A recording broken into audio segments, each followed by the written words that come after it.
hope you enjoyed our previous segment on what not to do on your first day out. Now we have a special news segment for you. Today our news segment is on political instability, and we bring to you a live feed from our brave reporters who are in Thailand, Greece and Fiji, countries that are experiencing political instability and in midst of violent rioting. Protests, riots and tear gas and bloody scenes, riot police, these are all words and images associated with the impacts of political instability. Political instability and turmoil are serious issues that can seriously cripple a nation's economy and productivity levels, and it can even set a nation's few years back in development.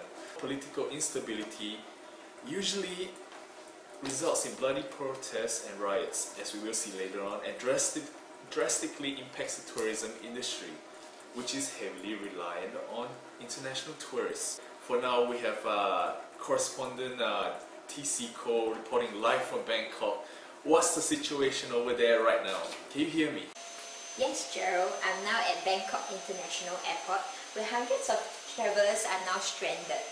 Familiar scenes of demonstrations painted the streets of Thailand yet again as conflict sparked off between the political movements of the PAD and UDD.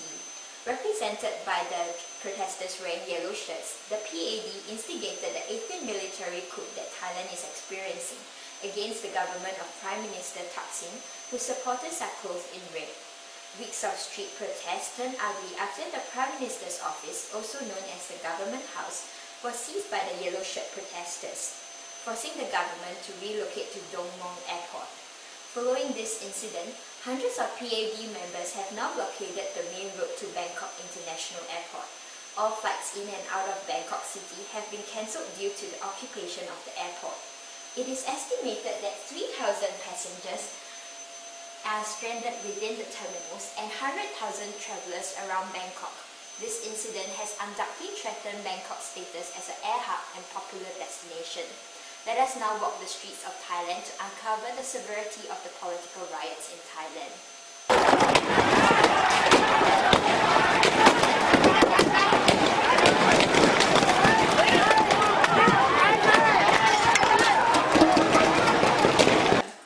With me now is the GM of Starwood Luxury Hotel, Mr. Travis Stowe. Mr. Travis, can you tell us how has business been for your hotel since the riot began? It's very unfortunate for us to be located right beside the red protester home ground. Many of our hotel properties have been destroyed.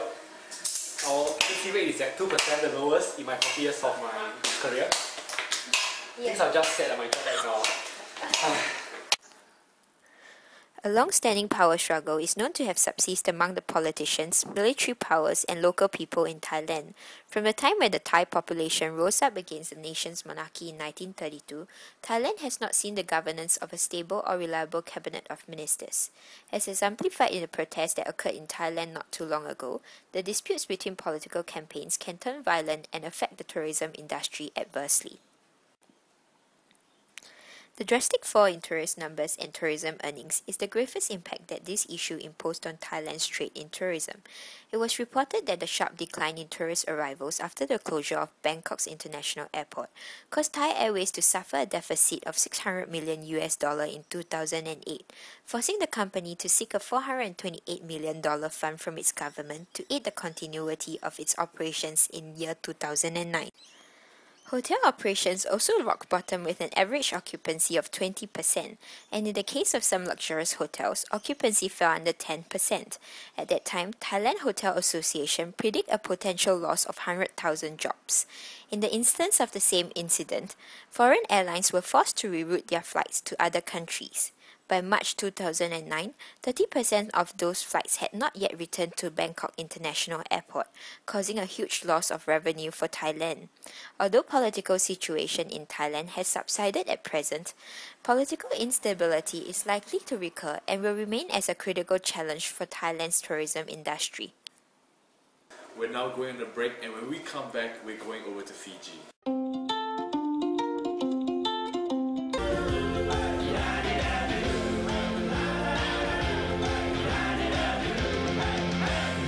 Welcome back, and next we have Tan over in Fiji. And what viewers at home should know that the interim Prime Minister of Fiji has banned all foreign media coverage on the Fiji's political crisis at the moment. So we will go over now to Suva, Fiji, where Clinton is standing by. The current situation in Fiji is that Fiji is currently in a state of political instability ever since the country has been taken over by the Fiji's military chief, Commodore Frank Bainimarama, in December 2006. The parliament was then dissolved and the cleanup campaign was instigated to root out corruption. The coup was condemned by the international community and Fiji's military regime was suspended from the Commonwealth due to the violation of Commonwealth principles. However, this recent coup is not the only one that has occurred in the history of Fiji. Ever since its independence, Fiji has experienced 4 major coups, 2 in 1987, 1 in 2000 and another in 2006. The coup in 1987 occurred after the elections where the majority of cabinet representatives were of ethnic Indian origin. A military coup was thus organized for fear of being controlled by an Indo-Fijian community. This caused the internal reputation of Fiji to suffer considerably, including being expelled from the councils of the Commonwealth, having its membership suspended, as well as the suspension of aid from the European Union. This lack of investment, increasing uncertainty and government debt situation has led to the hindrance of economic growth of the destination. The coup in 2000 involved armed ethnic Fijians attempting to overthrow the government, which resulted in the taking of 40 hostages and rioting and looting. The coup has an adverse effect on major international markets like Australia, New Zealand, Japan, the UK and the USA.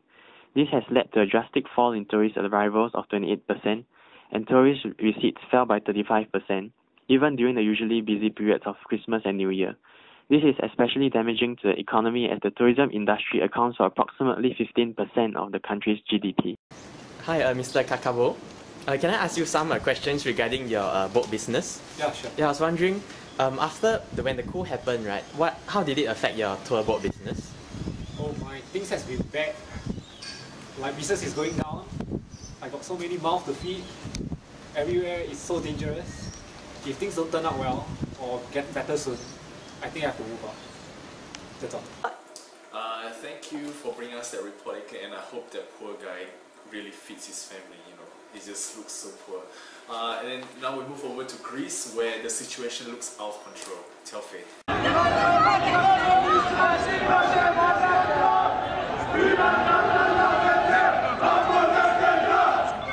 The European Union is concerned as the Greek government landed in massive debts after the year 2009 economic recession. In the year after, government budget deficits and tax evasion issues in Greece skyrocketed along the unemployment, poverty and bankruptcy rates. Such critical economic conditions forced the Greek government to request for a loan package of 110 billion European dollars from the EU and IMF. A series of violent public protests began in 5th May 2010, sparked by plans to cut public spending and raise taxes as austerity measures in exchange for the billion-dollar bailout aimed at solving the debt crisis. After 2 years of austerity, Greece remains as an unrest nation where labour strikes and public protests against the regimes of the government heats up and turn violent frequently. The world watches in fear for Greece as we struggle through the crisis onto the long road of recovery. The situation in Greece is grave as tourism, being one of the main economic drivers of the nation, is immensely affected by the violent public protests consequent to the debt crisis. Marked by general strikes, mass protests, burning banks and deaths, Greece is plagued with a negative destination image as a country of uncertainty and danger. While most tourists are particularly concerned about safety and security when choosing a holiday destination, Greece's negative destination image leads eventually to a drastic fall in tourist arrivals. Tourists are deterred from visiting as they fear the disruption of reliable transportation in the midst of street protests and labour strikes, causing them to be caught in troubled situations. During the short periods of severe riots in year 2010 and 2011, Athens alone lost 30,000 hotel bookings that were abruptly cancelled. Likewise, domestic tourism declined sharply by 20%, attributed to the diminishing financial capacities of Greek tourists. The tremendous decrease in tourist receipts impacts on the economic sustainability of tourism businesses adversely. Operators not only had to deal with diminishing tourist numbers, but also labour strikes that disrupt the operations of their businesses. huge financial losses were incurred and led to the closure of many tourism operations. In regards to this, it is estimated that 400 hotels went on sale due to unprofitability in year 2010. Apart from that, the drastic reduction of government funding for tourism expenditure is a worrying consequence of the financially impaired political situation in Greece. Greek Culture and Tourism Minister predicts a 20% cut in government funding for archaeological excavations and other tourism initiatives, which is likely to affect the operations of various attractions that are imperative to retain tourist numbers. Now, let's return to Athens and see how is a restaurant's business affected by this debt crisis. With me is Mr. Adriano, who runs the restaurant in Athens. So, Mr. Adriano, may I know is your business affected since the beginning of the debt crisis? Yeah, sure. Business was good initially, but ever since the riot, my customers not coming back. My restaurant used to serve many tourists as well, but since the riot, very few came back. In the previous riot, stones were thrown into my restaurant, breaking all the windows, but I don't blame the protester at all, because everything was so chaotic. There was once a police got hit by a cocktail bomb, and everything was so bloody. I just hope everything was...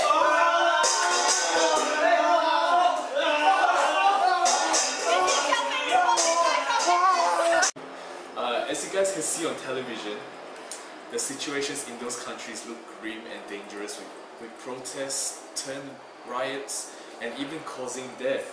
I hope our reporters come home safe and dry. We are now going on a break, and when we come back, we will have experts' opinion on the country's situation.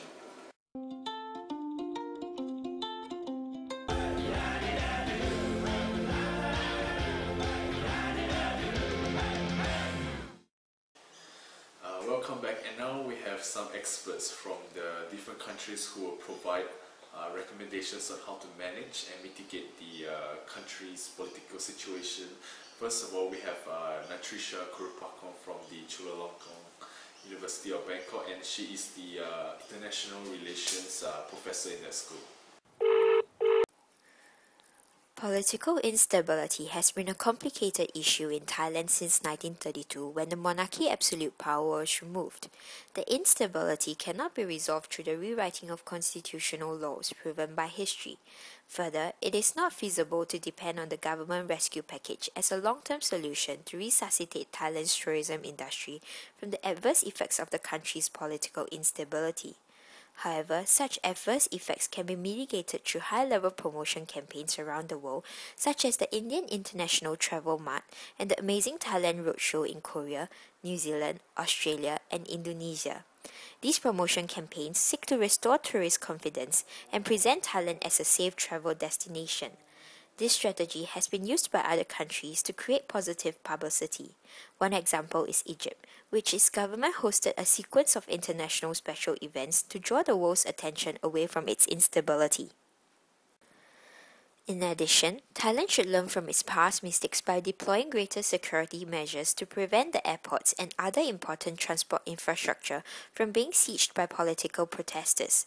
The occupation of the two Bangkok airports and the associated negative impacts on Thailand's tourism industry should not be allowed to reoccur to facilitate tourism growth. Thank you, Natricia, for your time. And next up, we have Rabbi Patiaki, who is the ex-ambassador of Fiji to India. There are a few measures which can be taken by the government, media, and international organizations in response to this situation in Fiji. Firstly, the government has to be firm and clear in their response to the global community to reassure them of the safety and continuity of the businesses in Fiji. This has to be specifically aimed at the tourist markets in order to gain back visitor confidence to the destination. Secondly, the Fijian government should allow local and international media coverage reporting on the situation, rather than restricting media coverage. This is to enable viewers to gain insights into the situation to clear any doubts they may have towards the destination. Lastly, the Fijian government should lobby key inbound nations like Australia and New Zealand to not issue travel warnings, as this would form negative images of Fiji, which may be difficult to change once these images are formed. Thank you, Mr. Fatiaki. And last but not least, we have Athina Papadopoulos, who is a professor in political science from the National University of Athens.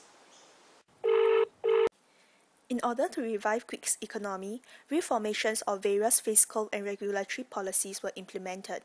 Value-added taxes on hotels have been reduced from 13% to 6.5% so that hoteliers can encourage occupancy by offering attractive room rates.